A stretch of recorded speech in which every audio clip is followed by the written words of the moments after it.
Hello friends, আরও একটি নতুন ভিডিওতে তোমাদের সকলকে স্বাগত। আজকের এই ভিডিওতে আমরা আলোচনা করব গতকালকের রাত্রের ম্যাচটা নিয়ে, অর্থাৎ মুম্বাই ভার্সেস চেন্নাই। এই ম্যাচের রেজাল্ট মুম্বাই পরাজিত, চেন্নাই জয়ী।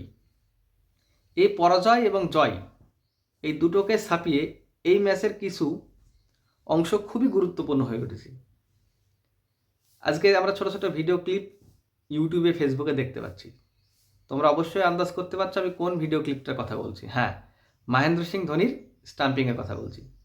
সত্যি কথা বলতে কি, এই ম্যাচটার চেন্নাই এবং মুম্বাইয়ের মধ্যে পার্থক্য গড়ে তুলেছে মহেন্দ্র সিং ধোনির স্টাম্পিং।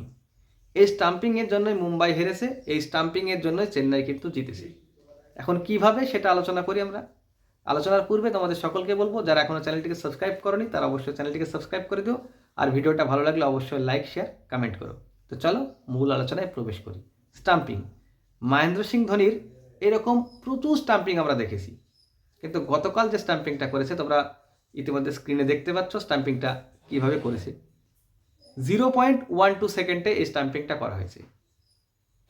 সূর্যকুমার যাদব কোনো রকম চান্সই পায়নি এই স্টাম্পিং থেকে তিনি বাঁচবেন, এবং সূর্যকুমার যাদব স্টাম্পিং হওয়ার পরেই মুম্বাই ইন্ডিয়ান্সের হার নিশ্চিত হয়ে যায়। কারণ সূর্যকুমার যাদব একটা সেট ব্যাটসম্যান ছিল সেই টাইমে, এবং দলের অধিনায়ক ছিল, তার দায়িত্ব অনেক ছিল, এবং তিনি সেই মুহূর্তে 29 রানও করে ফেলেছিলেন। সেই স্টাম্পিং হওয়ার পরে তাকে প্যাভিলিয়নে ফিরে যেতে হয়। মুম্বাইয়ের রান কিন্তু তলানিতে চলে যায়, অর্থাৎ মুম্বাই শেষ পর্যন্ত 155 রান করেন।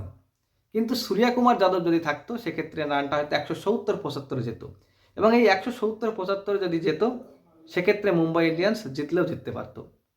তোমরা সকলেই অবগত, মুম্বাই ইন্ডিয়ান্সের যেমন ব্যাটিং বিপর্যয় হয়, চেন্নাই সুপার কিংসেরও সেরকমই ব্যাটিং বিপর্যয় হয়।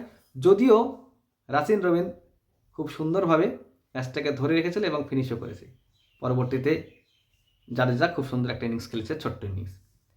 তারপরেও যদি আমরা দেখেছিলাম সেটা শেষ ওভারের দিকে রানটা উঠেছে, যদি সূর্যকুমার যাদব টিকে থাকতো সেক্ষেত্রে রানটা 170-80 কিন্তু কোনোভাবেই না হওয়ার ছিল না।